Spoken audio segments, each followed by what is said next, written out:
분주한 현대 사회 속에서 우리는 얼마나 자주 잠시 멈추어 서서 우리 영혼의 방향에 대해 깊이 생각해보는 시간을 가질까요? 성공이라는 목표를 향해 쉴 새 없이 달려가는 우리의 삶, 그 끝에는 과연 무엇이 기다리고 있을까요? 오늘 우리는 세상에 가치만을 줬던 한 젊은이가 삶의 벼랑 끝에서 전능하신 하나님을 만나고 돌아와 전하는 절박하고도 뜨거운 사랑의 메시지를 나누고자 합니다.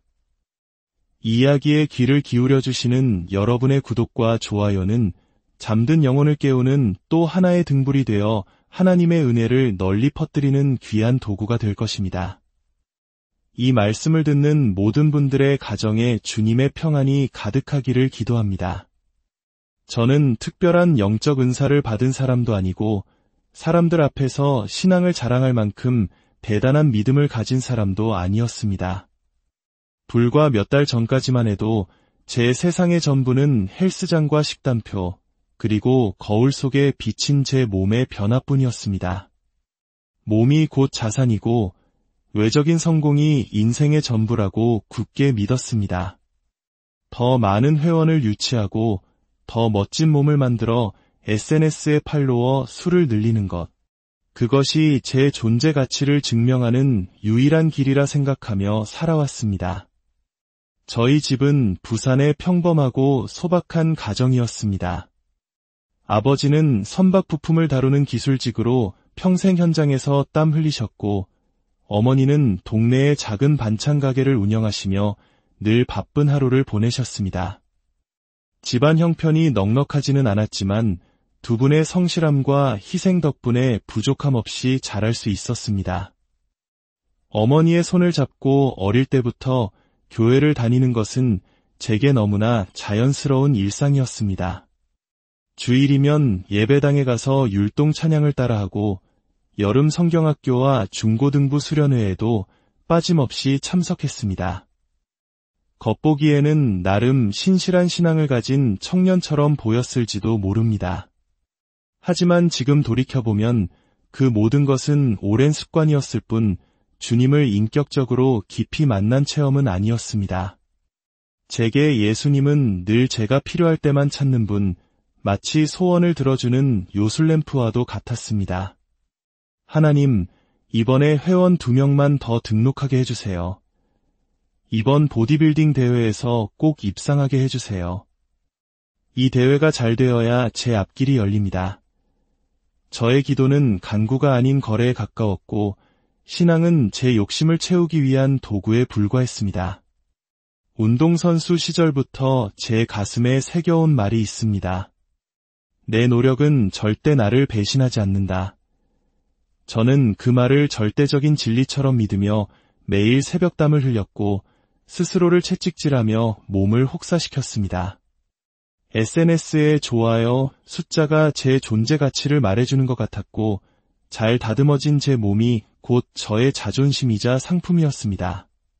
하지만 이상하게도 아무리 성과를 내고 몸을 만들어도 마음 한구석의 공허함은 채워지지 않았습니다. 목표를 하나 이루면 잠시 기뻤지만 이내 더 큰 불안감이 밀려왔고 이번엔 더 잘해야 한다는 압박감에 시달렸습니다. 돌이켜보면 그때부터 하나님께서는 제게 계속해서 신호를 보내고 계셨습니다. 회원과 상담하던 중 갑자기 이유 없이 몰려온 공황 증상, 훈련 중에 몇 번씩 반복되던 심한 어지럼증, 그리고 꿈속에서 반복적으로 나타나던 불이 모두 꺼진 헬스장에 홀로 갇혀있는 기묘한 장면들. 하지만 저는 그 모든 신호를 애써 무시했습니다. 요즘 스트레스가 많아서 그래, 피곤해서 그런 거겠지 스스로를 계속 합리화하며 주님의 음성을 외면했습니다. 그러다 결국 그날이 오고야 말았습니다. 제가 스스로 쌓아올린 교만의 탑이 한순간에 무너져 내리는 그날이 말입니다. 대회 준비가 막바지에 이르렀던 4월에 어느 평범한 아침이었습니다. 몇 주째 제대로 잠도 못 자고 훈련과 식단 조절에만 몰두하던 때였습니다. 몸은 이미 한계에 다다랐지만 조금만 더 버티자. 대회가 끝나면 쉴 수 있어. 늘 그래왔듯 제 의지만을 믿고 스스로를 밀어붙이고 있었습니다. 그날도 새벽부터 러닝머신 위를 달리고 있었습니다. 그런데 갑자기 심장이 터질 듯이 뛰기 시작하더니 눈앞이 하얗게 변하고 세상의 모든 소리가 멀어져 갔습니다. 헬스장의 시끄러운 음악, 기계 소리, 사람들의 목소리가 마치 물속에서 들리는 것처럼 아득해졌습니다. 그리고 어느 순간 모든 소리가 툭 하고 끊기는 것과 동시에 제 의식도 꺼져버렸습니다. 그리고 그 순간 믿을 수 없는 일이 벌어졌습니다. 제가 다시 눈을 떴을 때 저는 더 이상 제 몸 안에 있지 않았습니다. 제 영혼이 몸에서 빠져나와 헬스장 천장 가까운 곳에서 아래를 내려다보고 있었습니다. 바로 아래 매트 위에는 창백한 얼굴로 쓰러져 있는 제 자신의 모습이 보였습니다. 동료 트레이너가 다급하게 제 이름을 부르고 몇몇 회원들이 놀라 달려오면서 헬스장은 순식간에 아수라장이 되었습니다.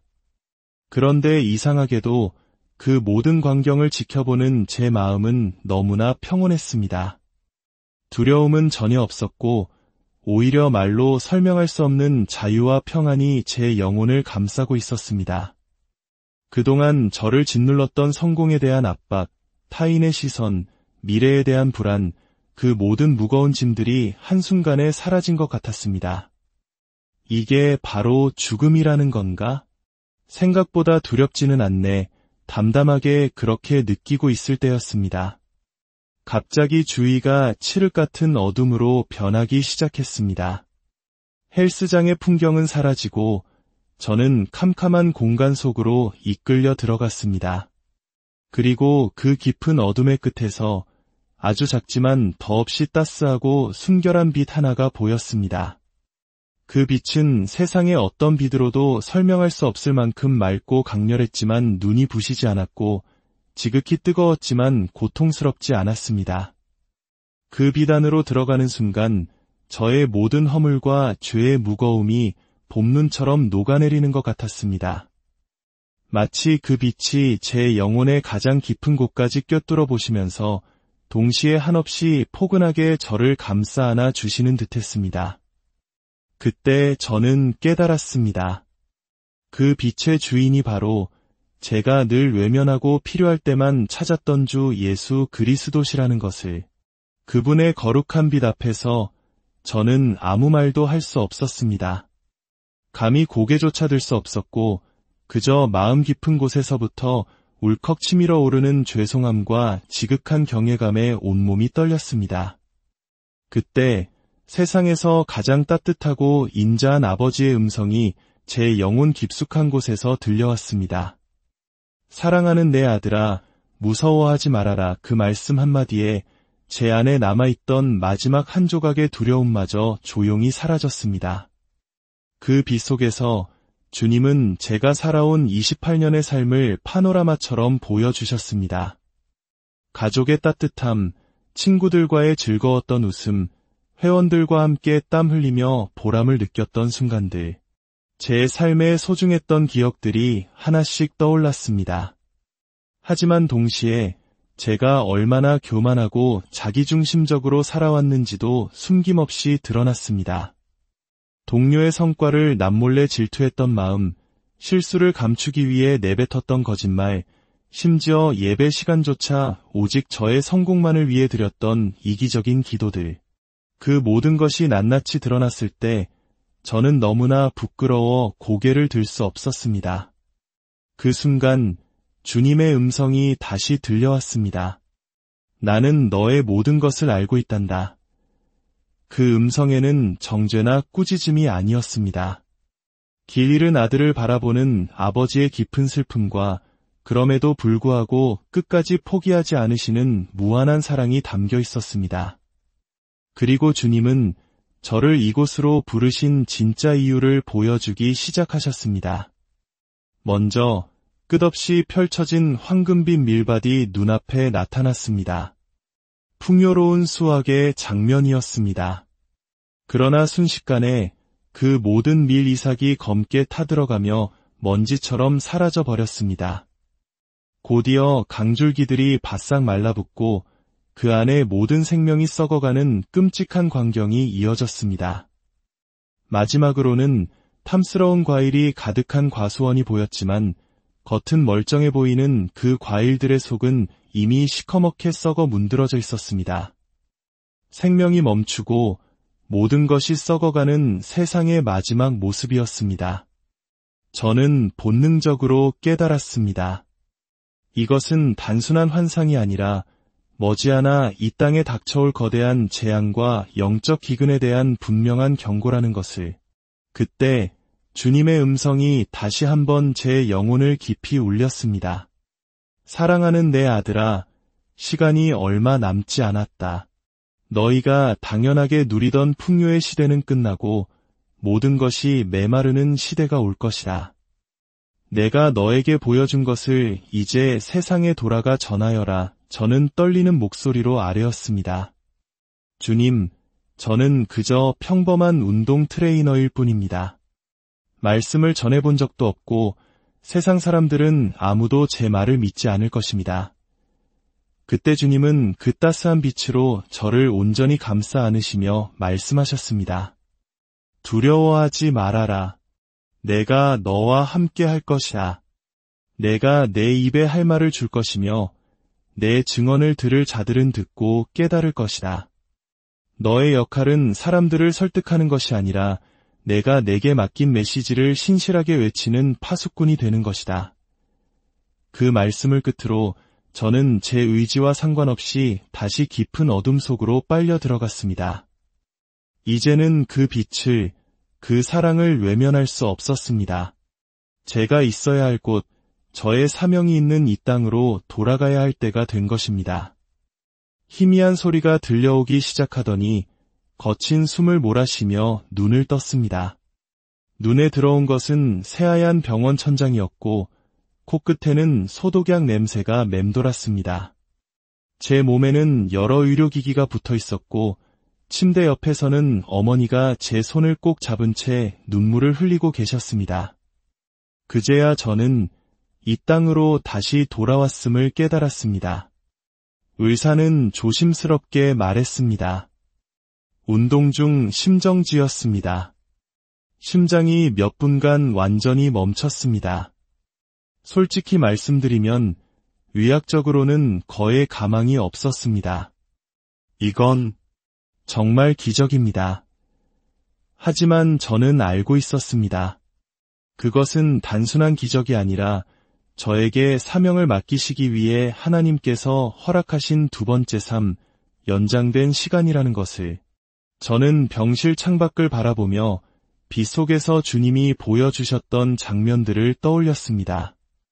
그리고 조용히 눈물을 흘렸습니다. 그 눈물은 두려움이나 후회의 눈물이 아니었습니다.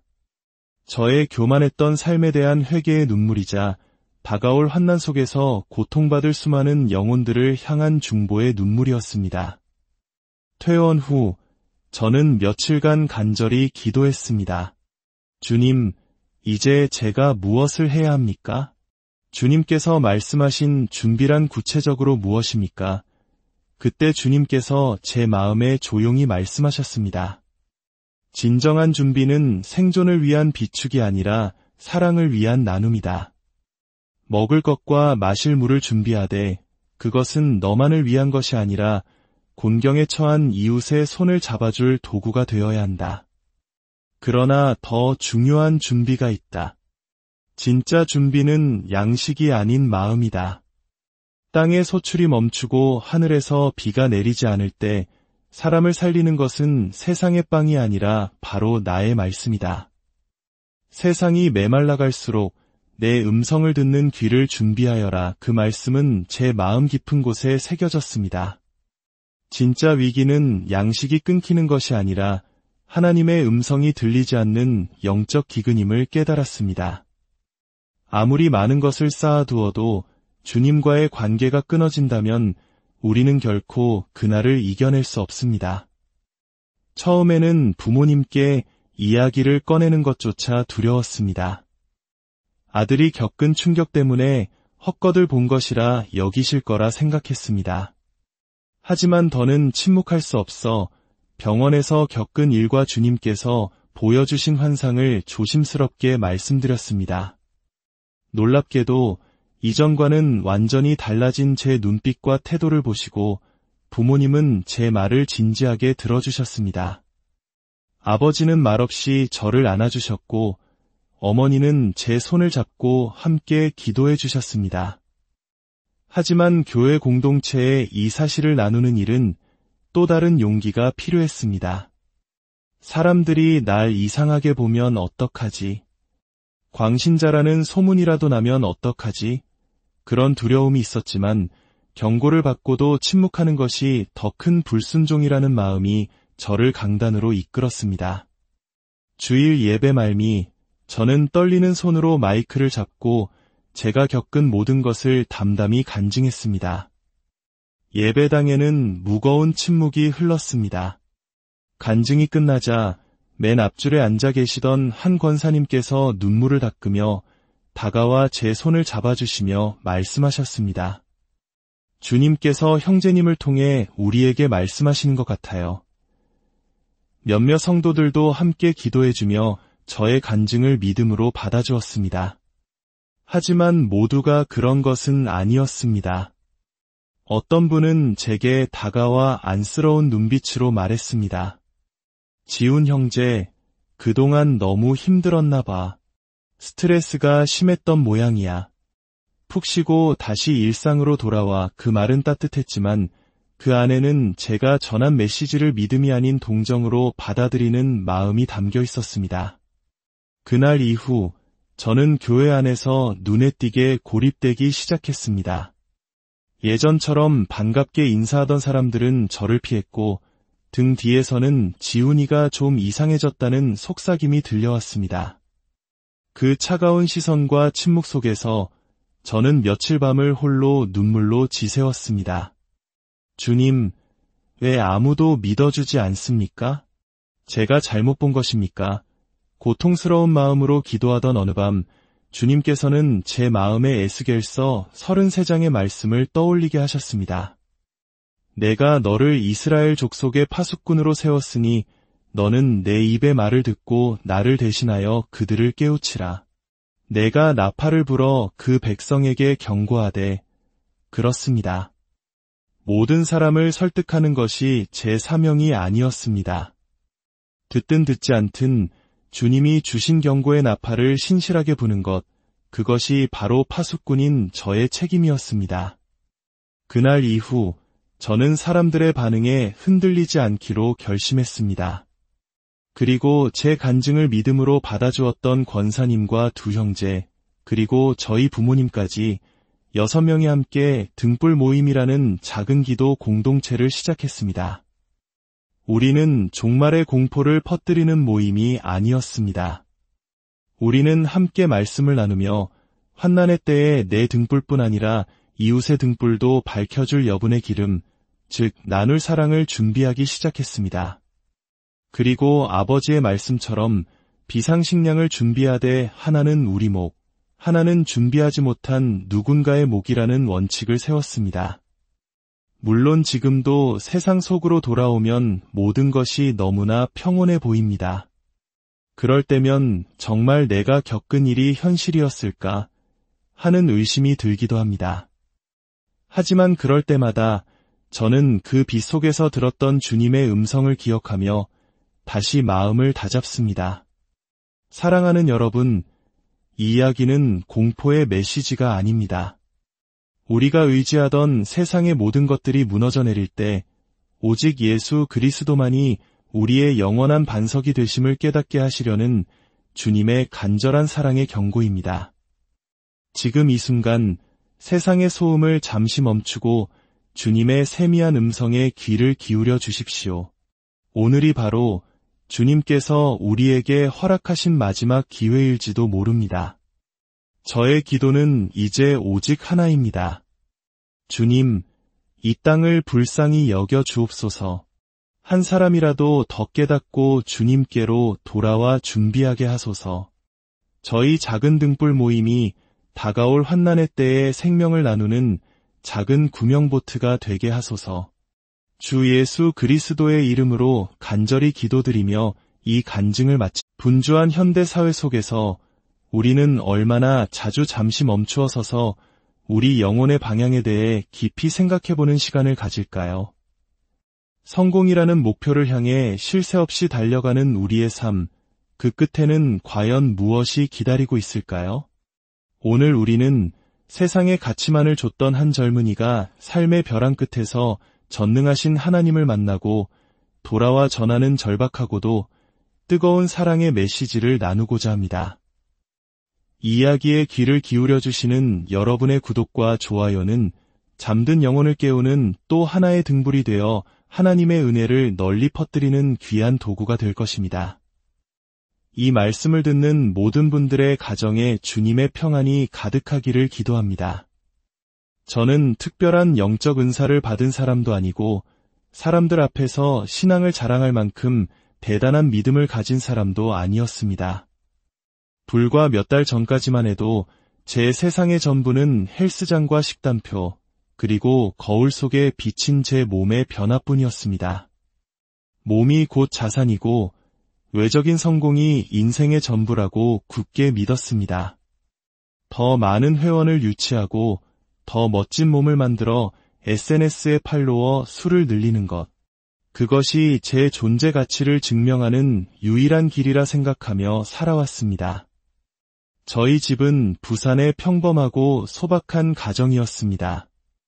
아버지는 선박 부품을 다루는 기술직으로 평생 현장에서 땀 흘리셨고, 어머니는 동네의 작은 반찬 가게를 운영하시며 늘 바쁜 하루를 보내셨습니다. 집안 형편이 넉넉하지는 않았지만 두 분의 성실함과 희생 덕분에 부족함 없이 자랄 수 있었습니다. 어머니의 손을 잡고 어릴 때부터 교회를 다니는 것은 제게 너무나 자연스러운 일상이었습니다. 주일이면 예배당에 가서 율동 찬양을 따라하고 여름 성경학교와 중고등부 수련회에도 빠짐없이 참석했습니다. 겉보기에는 나름 신실한 신앙을 가진 청년처럼 보였을지도 모릅니다. 하지만 지금 돌이켜보면 그 모든 것은 오랜 습관이었을 뿐 주님을 인격적으로 깊이 만난 체험은 아니었습니다. 제게 예수님은 늘 제가 필요할 때만 찾는 분, 마치 소원을 들어주는 요술램프와도 같았습니다. 하나님, 이번에 회원 2명만 더 등록하게 해주세요. 이번 보디빌딩 대회에서 꼭 입상하게 해주세요. 이 대회가 잘 되어야 제 앞길이 열립니다. 저의 기도는 간구가 아닌 거래에 가까웠고 신앙은 제 욕심을 채우기 위한 도구에 불과했습니다. 운동선수 시절부터 제 가슴에 새겨온 말이 있습니다. 내 노력은 절대 나를 배신하지 않는다. 저는 그 말을 절대적인 진리처럼 믿으며 매일 새벽땀을 흘렸고 스스로를 채찍질하며 몸을 혹사시켰습니다.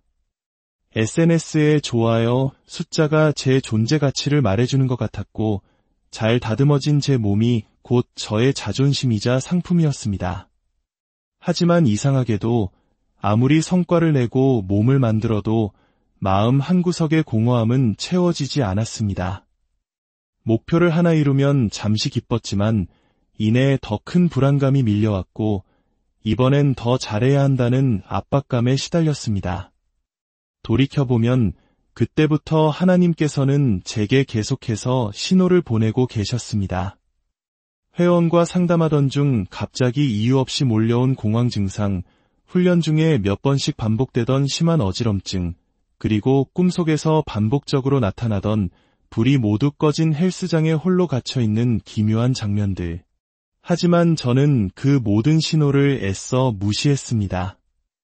요즘 스트레스가 많아서 그래, 피곤해서 그런 거겠지 스스로를 계속 합리화하며 주님의 음성을 외면했습니다. 그러다 결국 그날이 오고야 말았습니다. 제가 스스로 쌓아올린 교만의 탑이 한순간에 무너져 내리는 그날이 말입니다. 대회 준비가 막바지에 이르렀던 4월에 어느 평범한 아침이었습니다. 몇 주째 제대로 잠도 못 자고 훈련과 식단 조절에만 몰두하던 때였습니다. 몸은 이미 한계에 다다랐지만 조금만 더 버티자. 대회가 끝나면 쉴 수 있어. 늘 그래왔듯 제 의지만을 믿고 스스로를 밀어붙이고 있었습니다. 그날도 새벽부터 러닝머신 위를 달리고 있었습니다. 그런데 갑자기 심장이 터질 듯이 뛰기 시작하더니 눈앞이 하얗게 변하고 세상의 모든 소리가 멀어져 갔습니다. 헬스장의 시끄러운 음악, 기계 소리, 사람들의 목소리가 마치 물속에서 들리는 것처럼 아득해졌습니다. 그리고 어느 순간 모든 소리가 툭 하고 끊기는 것과 동시에 제 의식도 꺼져버렸습니다. 그리고 그 순간 믿을 수 없는 일이 벌어졌습니다.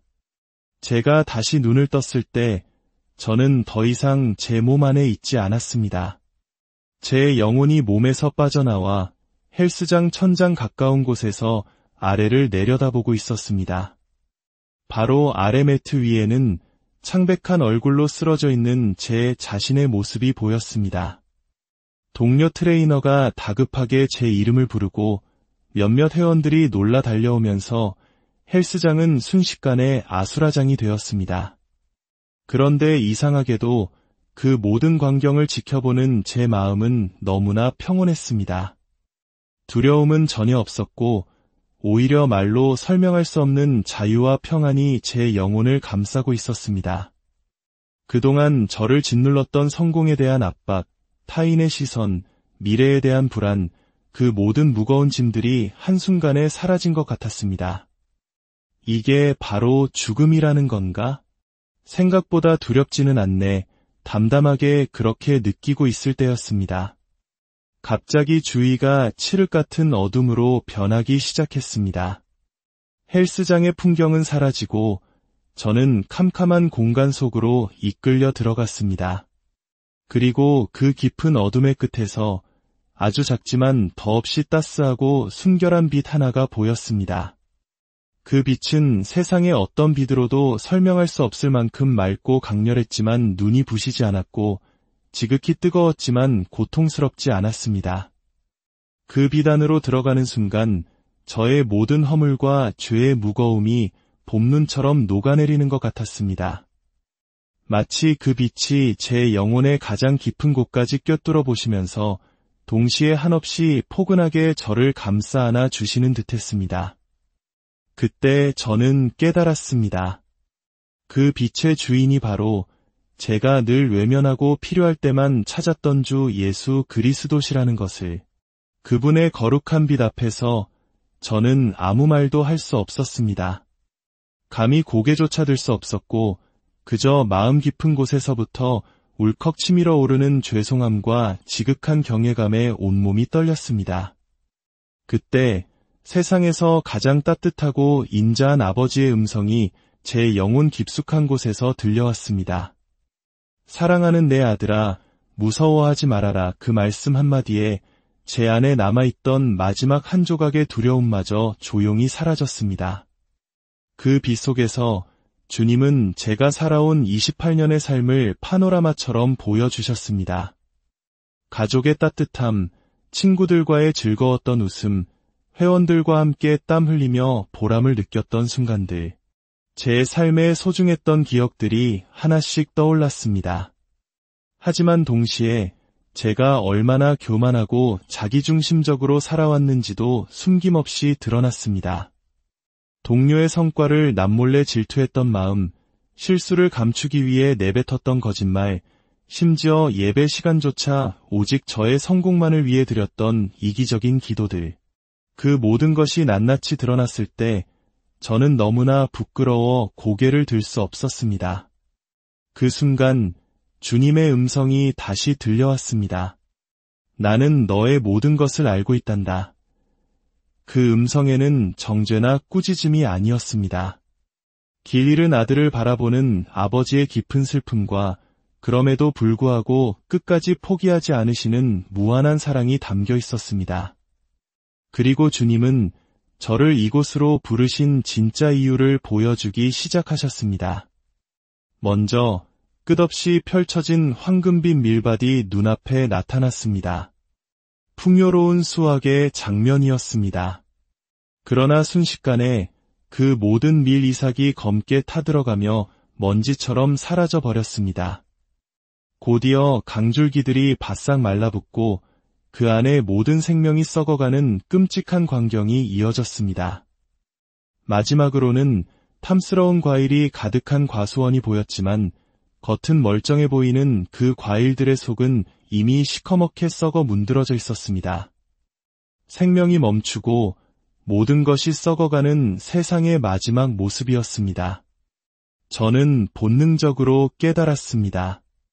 이것은 단순한 환상이 아니라 머지않아 이 땅에 닥쳐올 거대한 재앙과 영적 기근에 대한 분명한 경고라는 것을. 그때 주님의 음성이 다시 한번 제 영혼을 깊이 울렸습니다. 사랑하는 내 아들아, 시간이 얼마 남지 않았다. 너희가 당연하게 누리던 풍요의 시대는 끝나고 모든 것이 메마르는 시대가 올 것이다. 내가 너에게 보여준 것을 이제 세상에 돌아가 전하여라. 저는 떨리는 목소리로 아뢰었습니다. 주님, 저는 그저 평범한 운동 트레이너일 뿐입니다. 말씀을 전해본 적도 없고 세상 사람들은 아무도 제 말을 믿지 않을 것입니다. 그때 주님은 그 따스한 빛으로 저를 온전히 감싸 안으시며 말씀하셨습니다. 두려워하지 말아라. 내가 너와 함께 할 것이다. 내가 내 입에 할 말을 줄 것이며 내 증언을 들을 자들은 듣고 깨달을 것이다. 너의 역할은 사람들을 설득하는 것이 아니라 내가 내게 맡긴 메시지를 신실하게 외치는 파수꾼이 되는 것이다. 그 말씀을 끝으로 저는 제 의지와 상관없이 다시 깊은 어둠 속으로 빨려 들어갔습니다. 이제는 그 빛을, 그 사랑을 외면할 수 없었습니다. 제가 있어야 할 곳, 저의 사명이 있는 이 땅으로 돌아가야 할 때가 된 것입니다. 희미한 소리가 들려오기 시작하더니 거친 숨을 몰아쉬며 눈을 떴습니다. 눈에 들어온 것은 새하얀 병원 천장이었고 코끝에는 소독약 냄새가 맴돌았습니다. 제 몸에는 여러 의료기기가 붙어 있었고 침대 옆에서는 어머니가 제 손을 꼭 잡은 채 눈물을 흘리고 계셨습니다. 그제야 저는 이 땅으로 다시 돌아왔음을 깨달았습니다.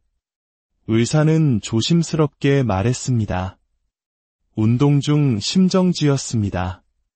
심장이 몇 분간 완전히 멈췄습니다. 솔직히 말씀드리면 의학적으로는 거의 가망이 없었습니다. 이건 정말 기적입니다. 하지만 저는 알고 있었습니다. 그것은 단순한 기적이 아니라 저에게 사명을 맡기시기 위해 하나님께서 허락하신 두 번째 삶, 연장된 시간이라는 것을. 저는 병실 창밖을 바라보며 빛 속에서 주님이 보여주셨던 장면들을 떠올렸습니다. 그리고 조용히 눈물을 흘렸습니다. 그 눈물은 두려움이나 후회의 눈물이 아니었습니다. 저의 교만했던 삶에 대한 회개의 눈물이자 다가올 환난 속에서 고통받을 수많은 영혼들을 향한 중보의 눈물이었습니다. 퇴원 후 저는 며칠간 간절히 기도했습니다. 주님, 이제 제가 무엇을 해야 합니까? 주님께서 말씀하신 준비란 구체적으로 무엇입니까? 그때 주님께서 제 마음에 조용히 말씀하셨습니다. 진정한 준비는 생존을 위한 비축이 아니라 사랑을 위한 나눔이다. 먹을 것과 마실 물을 준비하되 그것은 너만을 위한 것이 아니라 곤경에 처한 이웃의 손을 잡아줄 도구가 되어야 한다. 그러나 더 중요한 준비가 있다. 진짜 준비는 양식이 아닌 마음이다. 땅의 소출이 멈추고 하늘에서 비가 내리지 않을 때 사람을 살리는 것은 세상의 빵이 아니라 바로 나의 말씀이다. 세상이 메말라갈수록 내 음성을 듣는 귀를 준비하여라. 그 말씀은 제 마음 깊은 곳에 새겨졌습니다. 진짜 위기는 양식이 끊기는 것이 아니라 하나님의 음성이 들리지 않는 영적 기근임을 깨달았습니다. 아무리 많은 것을 쌓아두어도 주님과의 관계가 끊어진다면 우리는 결코 그날을 이겨낼 수 없습니다. 처음에는 부모님께 이야기를 꺼내는 것조차 두려웠습니다. 아들이 겪은 충격 때문에 헛것을 본 것이라 여기실 거라 생각했습니다. 하지만 더는 침묵할 수 없어 병원에서 겪은 일과 주님께서 보여주신 환상을 조심스럽게 말씀드렸습니다. 놀랍게도 이전과는 완전히 달라진 제 눈빛과 태도를 보시고 부모님은 제 말을 진지하게 들어주셨습니다. 아버지는 말없이 저를 안아주셨고 어머니는 제 손을 잡고 함께 기도해 주셨습니다. 하지만 교회 공동체에 이 사실을 나누는 일은 또 다른 용기가 필요했습니다. 사람들이 날 이상하게 보면 어떡하지? 광신자라는 소문이라도 나면 어떡하지? 그런 두려움이 있었지만 경고를 받고도 침묵하는 것이 더 큰 불순종이라는 마음이 저를 강단으로 이끌었습니다. 주일 예배 말미 저는 떨리는 손으로 마이크를 잡고 제가 겪은 모든 것을 담담히 간증했습니다. 예배당에는 무거운 침묵이 흘렀습니다. 간증이 끝나자 맨 앞줄에 앉아 계시던 한 권사님께서 눈물을 닦으며 다가와 제 손을 잡아주시며 말씀하셨습니다. 주님께서 형제님을 통해 우리에게 말씀하시는 것 같아요. 몇몇 성도들도 함께 기도해주며 저의 간증을 믿음으로 받아주었습니다. 하지만 모두가 그런 것은 아니었습니다. 어떤 분은 제게 다가와 안쓰러운 눈빛으로 말했습니다. 지훈 형제, 그동안 너무 힘들었나 봐. 스트레스가 심했던 모양이야. 푹 쉬고 다시 일상으로 돌아와. 그 말은 따뜻했지만 그 안에는 제가 전한 메시지를 믿음이 아닌 동정으로 받아들이는 마음이 담겨 있었습니다. 그날 이후 저는 교회 안에서 눈에 띄게 고립되기 시작했습니다. 예전처럼 반갑게 인사하던 사람들은 저를 피했고 등 뒤에서는 지훈이가 좀 이상해졌다는 속삭임이 들려왔습니다. 그 차가운 시선과 침묵 속에서 저는 며칠 밤을 홀로 눈물로 지새웠습니다. 주님, 왜 아무도 믿어주지 않습니까? 제가 잘못 본 것입니까? 고통스러운 마음으로 기도하던 어느 밤 주님께서는 제 마음에 에스겔서 33장의 말씀을 떠올리게 하셨습니다.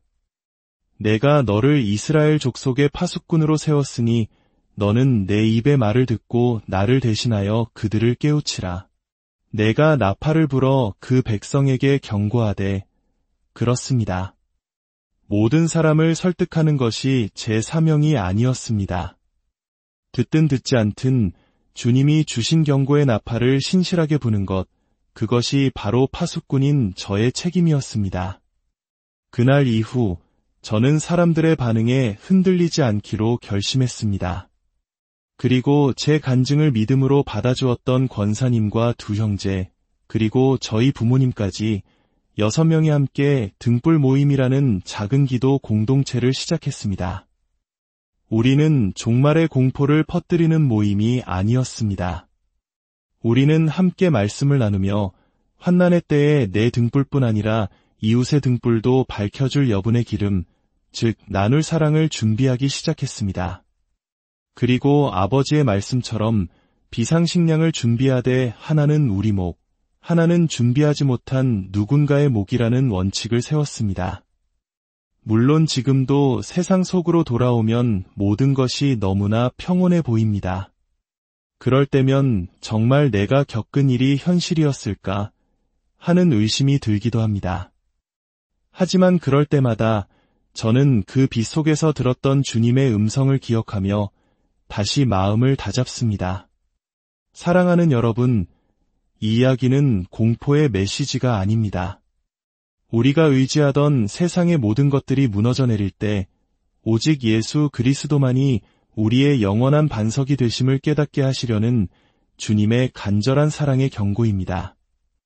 지금 이 순간 세상의 소음을 잠시 멈추고 주님의 세미한 음성에 귀를 기울여 주십시오. 오늘이 바로 주님께서 우리에게 허락하신 마지막 기회일지도 모릅니다. 저의 기도는 이제 오직 하나입니다. 주님, 이 땅을 불쌍히 여겨 주옵소서. 한 사람이라도 더 깨닫고 주님께로 돌아와 준비하게 하소서. 저희 작은 등불 모임이 다가올 환난의 때에 생명을 나누는 작은 구명보트가 되게 하소서. 주 예수 그리스도의 이름으로 간절히 기도드리며 이 간증을 분주한 현대 사회 속에서 우리는 얼마나 자주 잠시 멈추어 서서 우리 영혼의 방향에 대해 깊이 생각해보는 시간을 가질까요? 성공이라는 목표를 향해 쉴 새 없이 달려가는 우리의 삶, 그 끝에는 과연 무엇이 기다리고 있을까요? 오늘 우리는 세상에 가치만을 줬던 한 젊은이가 삶의 벼랑 끝에서 전능하신 하나님을 만나고 돌아와 전하는 절박하고도 뜨거운 사랑의 메시지를 나누고자 합니다. 이 이야기에 귀를 기울여 주시는 여러분의 구독과 좋아요는 잠든 영혼을 깨우는 또 하나의 등불이 되어 하나님의 은혜를 널리 퍼뜨리는 귀한 도구가 될 것입니다. 이 말씀을 듣는 모든 분들의 가정에 주님의 평안이 가득하기를 기도합니다. 저는 특별한 영적 은사를 받은 사람도 아니고 사람들 앞에서 신앙을 자랑할 만큼 대단한 믿음을 가진 사람도 아니었습니다. 불과 몇 달 전까지만 해도 제 세상의 전부는 헬스장과 식단표, 그리고 거울 속에 비친 제 몸의 변화뿐이었습니다. 몸이 곧 자산이고 외적인 성공이 인생의 전부라고 굳게 믿었습니다. 더 많은 회원을 유치하고 더 멋진 몸을 만들어 SNS의 팔로워 수를 늘리는 것. 그것이 제 존재 가치를 증명하는 유일한 길이라 생각하며 살아왔습니다. 저희 집은 부산의 평범하고 소박한 가정이었습니다. 아버지는 선박 부품을 다루는 기술직으로 평생 현장에서 땀 흘리셨고, 어머니는 동네의 작은 반찬 가게를 운영하시며 늘 바쁜 하루를 보내셨습니다. 집안 형편이 넉넉하지는 않았지만 두 분의 성실함과 희생 덕분에 부족함 없이 자랄 수 있었습니다. 어머니의 손을 잡고 어릴 때부터 교회를 다니는 것은 제게 너무나 자연스러운 일상이었습니다. 주일이면 예배당에 가서 율동 찬양을 따라하고 여름 성경학교와 중고등부 수련회에도 빠짐없이 참석했습니다. 겉보기에는 나름 신실한 신앙을 가진 청년처럼 보였을지도 모릅니다. 하지만 지금 돌이켜보면 그 모든 것은 오랜 습관이었을 뿐 주님을 인격적으로 깊이 만난 체험은 아니었습니다. 제게 예수님은 늘 제가 필요할 때만 찾는 분, 마치 소원을 들어주는 요술램프와도 같았습니다. 하나님, 이번에 회원 2명만 더 등록하게 해주세요. 이번 보디빌딩 대회에서 꼭 입상하게 해주세요. 이 대회가 잘 되어야 제 앞길이 열립니다. 저의 기도는 간구가 아닌 거래에 가까웠고 신앙은 제 욕심을 채우기 위한 도구에 불과했습니다. 운동선수 시절부터 제 가슴에 새겨온 말이 있습니다. 내 노력은 절대 나를 배신하지 않는다. 저는 그 말을 절대적인 진리처럼 믿으며 매일 새벽땀을 흘렸고 스스로를 채찍질하며 몸을 혹사시켰습니다. SNS의 좋아요 숫자가 제 존재 가치를 말해주는 것 같았고 잘 다듬어진 제 몸이 곧 저의 자존심이자 상품이었습니다. 하지만 이상하게도 아무리 성과를 내고 몸을 만들어도 마음 한구석의 공허함은 채워지지 않았습니다. 목표를 하나 이루면 잠시 기뻤지만 이내 더 큰 불안감이 밀려왔고 이번엔 더 잘해야 한다는 압박감에 시달렸습니다. 돌이켜보면 그때부터 하나님께서는 제게 계속해서 신호를 보내고 계셨습니다. 회원과 상담하던 중 갑자기 이유 없이 몰려온 공황 증상, 훈련 중에 몇 번씩 반복되던 심한 어지럼증, 그리고 꿈속에서 반복적으로 나타나던 불이 모두 꺼진 헬스장에 홀로 갇혀있는 기묘한 장면들. 하지만 저는 그 모든 신호를 애써 무시했습니다. 요즘 스트레스가 많아서 그래, 피곤해서 그런 거겠지 스스로를 계속 합리화하며 주님의 음성을 외면했습니다. 그러다 결국 그날이 오고야 말았습니다. 제가 스스로 쌓아올린 교만의 탑이 한순간에 무너져 내리는 그날이 말입니다. 대회 준비가 막바지에 이르렀던 4월에 어느 평범한 아침이었습니다. 몇 주째 제대로 잠도 못 자고 훈련과 식단 조절에만 몰두하던 때였습니다. 몸은 이미 한계에 다다랐지만 조금만 더 버티자. 대회가 끝나면 쉴 수 있어. 늘 그래왔듯 제 의지만을 믿고 스스로를 밀어붙이고 있었습니다. 그날도 새벽부터 러닝머신 위를 달리고 있었습니다. 그런데 갑자기 심장이 터질 듯이 뛰기 시작하더니 눈앞이 하얗게 변하고 세상의 모든 소리가 멀어져 갔습니다. 헬스장의 시끄러운 음악, 기계 소리, 사람들의 목소리가 마치 물속에서 들리는 것처럼 아득해졌습니다. 그리고 어느 순간 모든 소리가 툭 하고 끊기는 것과 동시에 제 의식도 꺼져버렸습니다. 그리고 그 순간 믿을 수 없는 일이 벌어졌습니다. 제가 다시 눈을 떴을 때 저는 더 이상 제 몸 안에 있지 않았습니다. 제 영혼이 몸에서 빠져나와 헬스장 천장 가까운 곳에서 아래를 내려다보고 있었습니다. 바로 아래 매트 위에는 창백한 얼굴로 쓰러져 있는 제 자신의 모습이 보였습니다. 동료 트레이너가 다급하게 제 이름을 부르고 몇몇 회원들이 놀라 달려오면서 헬스장은 순식간에 아수라장이 되었습니다. 그런데 이상하게도 그 모든 광경을 지켜보는 제 마음은 너무나 평온했습니다. 두려움은 전혀 없었고 오히려 말로 설명할 수 없는 자유와 평안이 제 영혼을 감싸고 있었습니다. 그동안 저를 짓눌렀던 성공에 대한 압박, 타인의 시선, 미래에 대한 불안, 그 모든 무거운 짐들이 한순간에 사라진 것 같았습니다. 이게 바로 죽음이라는 건가? 생각보다 두렵지는 않네. 담담하게 그렇게 느끼고 있을 때였습니다. 갑자기 주위가 칠흑 같은 어둠으로 변하기 시작했습니다. 헬스장의 풍경은 사라지고 저는 캄캄한 공간 속으로 이끌려 들어갔습니다. 그리고 그 깊은 어둠의 끝에서 아주 작지만 더없이 따스하고 순결한 빛 하나가 보였습니다. 그 빛은 세상의 어떤 빛으로도 설명할 수 없을 만큼 맑고 강렬했지만 눈이 부시지 않았고 지극히 뜨거웠지만 고통스럽지 않았습니다. 그 빛 안으로 들어가는 순간 저의 모든 허물과 죄의 무거움이 봄눈처럼 녹아내리는 것 같았습니다. 마치 그 빛이 제 영혼의 가장 깊은 곳까지 꿰뚫어 보시면서 동시에 한없이 포근하게 저를 감싸 안아 주시는 듯했습니다. 그때 저는 깨달았습니다. 그 빛의 주인이 바로 제가 늘 외면하고 필요할 때만 찾았던 주 예수 그리스도시라는 것을. 그분의 거룩한 빛 앞에서 저는 아무 말도 할 수 없었습니다.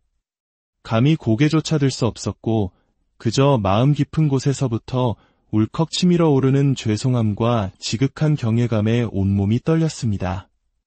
그때 세상에서 가장 따뜻하고 인자한 아버지의 음성이 제 영혼 깊숙한 곳에서 들려왔습니다. 사랑하는 내 아들아, 무서워하지 말아라. 그 말씀 한마디에 제 안에 남아있던 마지막 한 조각의 두려움마저 조용히 사라졌습니다. 그 빛 속에서 주님은 제가 살아온 28년의 삶을 파노라마처럼 보여주셨습니다. 가족의 따뜻함, 친구들과의 즐거웠던 웃음, 회원들과 함께 땀 흘리며 보람을 느꼈던 순간들. 제 삶에 소중했던 기억들이 하나씩 떠올랐습니다. 하지만 동시에 제가 얼마나 교만하고 자기중심적으로 살아왔는지도 숨김없이 드러났습니다. 동료의 성과를 남몰래 질투했던 마음, 실수를 감추기 위해 내뱉었던 거짓말, 심지어 예배 시간조차 오직 저의 성공만을 위해 드렸던 이기적인 기도들. 그 모든 것이 낱낱이 드러났을 때 저는 너무나 부끄러워 고개를 들 수 없었습니다. 그 순간 주님의 음성이 다시 들려왔습니다.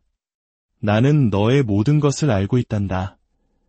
그 음성에는 정죄나 꾸짖음이 아니었습니다.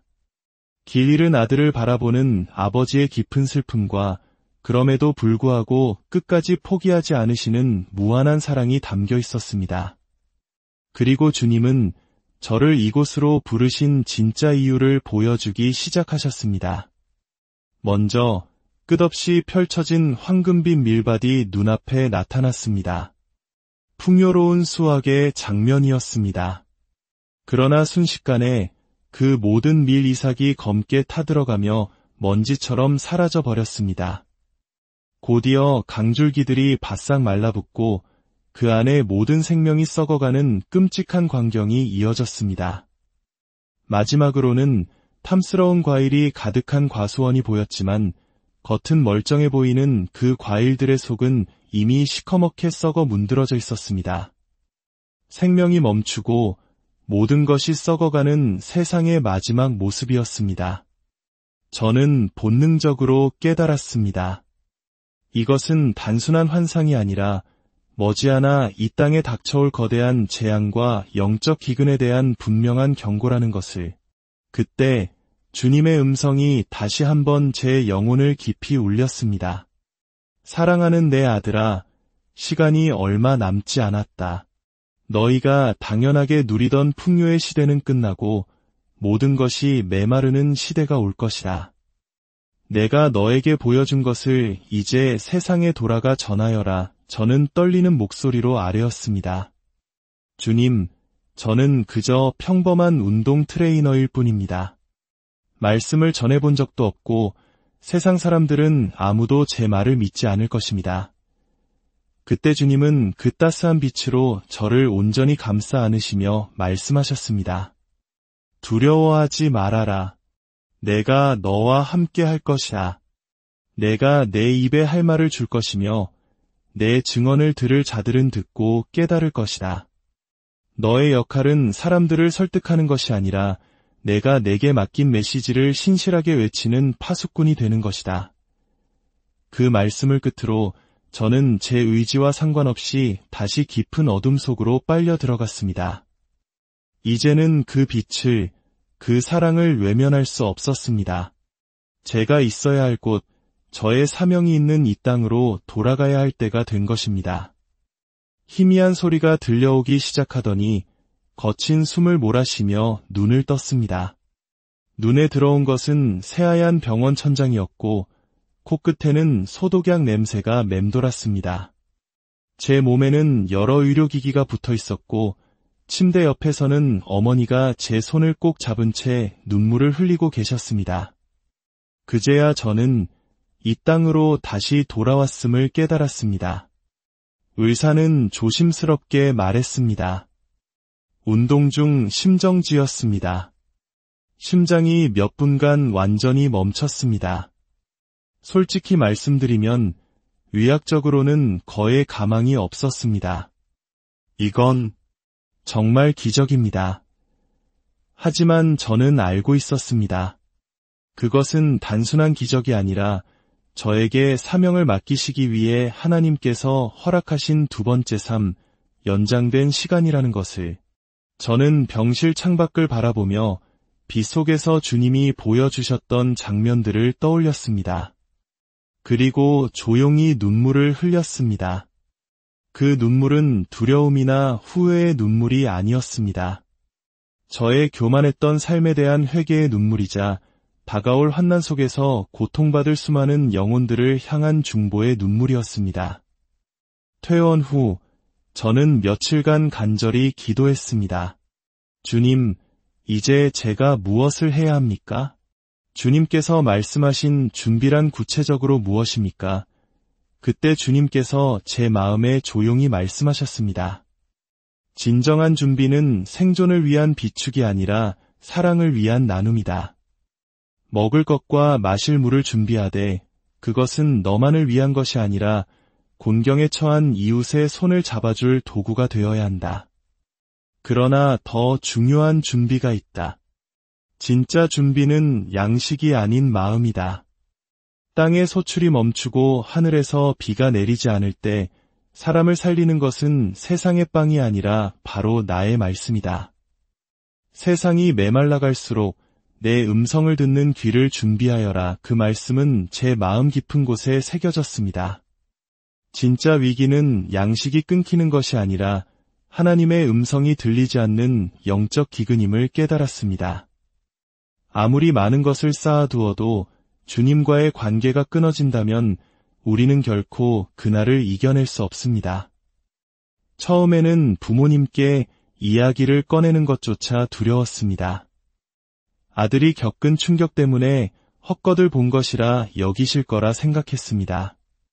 하지만 더는 침묵할 수 없어 병원에서 겪은 일과 주님께서 보여주신 환상을 조심스럽게 말씀드렸습니다. 놀랍게도 이전과는 완전히 달라진 제 눈빛과 태도를 보시고 부모님은 제 말을 진지하게 들어주셨습니다. 아버지는 말없이 저를 안아주셨고 어머니는 제 손을 잡고 함께 기도해 주셨습니다. 하지만 교회 공동체에 이 사실을 나누는 일은 또 다른 용기가 필요했습니다. 사람들이 날 이상하게 보면 어떡하지? 광신자라는 소문이라도 나면 어떡하지? 그런 두려움이 있었지만 경고를 받고도 침묵하는 것이 더 큰 불순종이라는 마음이 저를 강단으로 이끌었습니다. 주일 예배 말미 저는 떨리는 손으로 마이크를 잡고 제가 겪은 모든 것을 담담히 간증했습니다. 예배당에는 무거운 침묵이 흘렀습니다. 간증이 끝나자 맨 앞줄에 앉아 계시던 한 권사님께서 눈물을 닦으며 다가와 제 손을 잡아주시며 말씀하셨습니다. 주님께서 형제님을 통해 우리에게 말씀하시는 것 같아요. 몇몇 성도들도 함께 기도해주며 저의 간증을 믿음으로 받아주었습니다. 하지만 모두가 그런 것은 아니었습니다. 어떤 분은 제게 다가와 안쓰러운 눈빛으로 말했습니다. 지훈 형제, 그동안 너무 힘들었나 봐. 스트레스가 심했던 모양이야. 푹 쉬고 다시 일상으로 돌아와. 그 말은 따뜻했지만 그 안에는 제가 전한 메시지를 믿음이 아닌 동정으로 받아들이는 마음이 담겨 있었습니다. 그날 이후 저는 교회 안에서 눈에 띄게 고립되기 시작했습니다. 예전처럼 반갑게 인사하던 사람들은 저를 피했고 등 뒤에서는 지훈이가 좀 이상해졌다는 속삭임이 들려왔습니다. 그 차가운 시선과 침묵 속에서 저는 며칠 밤을 홀로 눈물로 지새웠습니다. 주님, 왜 아무도 믿어주지 않습니까? 제가 잘못 본 것입니까? 고통스러운 마음으로 기도하던 어느 밤 주님께서는 제 마음에 에스겔서 33장의 말씀을 떠올리게 하셨습니다. 내가 너를 이스라엘 족속의 파수꾼으로 세웠으니 너는 내 입의 말을 듣고 나를 대신하여 그들을 깨우치라. 내가 나팔을 불어 그 백성에게 경고하되 그렇습니다. 모든 사람을 설득하는 것이 제 사명이 아니었습니다. 듣든 듣지 않든 주님이 주신 경고의 나팔을 신실하게 부는 것, 그것이 바로 파수꾼인 저의 책임이었습니다. 그날 이후 저는 사람들의 반응에 흔들리지 않기로 결심했습니다. 그리고 제 간증을 믿음으로 받아주었던 권사님과 두 형제, 그리고 저희 부모님까지 6명이 함께 등불 모임이라는 작은 기도 공동체를 시작했습니다. 우리는 종말의 공포를 퍼뜨리는 모임이 아니었습니다. 우리는 함께 말씀을 나누며 환난의 때에 내 등불뿐 아니라 이웃의 등불도 밝혀줄 여분의 기름, 즉 나눌 사랑을 준비하기 시작했습니다. 그리고 아버지의 말씀처럼 비상식량을 준비하되 하나는 우리 목, 하나는 준비하지 못한 누군가의 목이라는 원칙을 세웠습니다. 물론 지금도 세상 속으로 돌아오면 모든 것이 너무나 평온해 보입니다. 그럴 때면 정말 내가 겪은 일이 현실이었을까 하는 의심이 들기도 합니다. 하지만 그럴 때마다 저는 그 빛 속에서 들었던 주님의 음성을 기억하며 다시 마음을 다잡습니다. 사랑하는 여러분, 이 이야기는 공포의 메시지가 아닙니다. 우리가 의지하던 세상의 모든 것들이 무너져 내릴 때 오직 예수 그리스도만이 우리의 영원한 반석이 되심을 깨닫게 하시려는 주님의 간절한 사랑의 경고입니다. 지금 이 순간 세상의 소음을 잠시 멈추고 주님의 세미한 음성에 귀를 기울여 주십시오. 오늘이 바로 주님께서 우리에게 허락하신 마지막 기회일지도 모릅니다. 저의 기도는 이제 오직 하나입니다. 주님, 이 땅을 불쌍히 여겨 주옵소서. 한 사람이라도 더 깨닫고 주님께로 돌아와 준비하게 하소서. 저희 작은 등불 모임이 다가올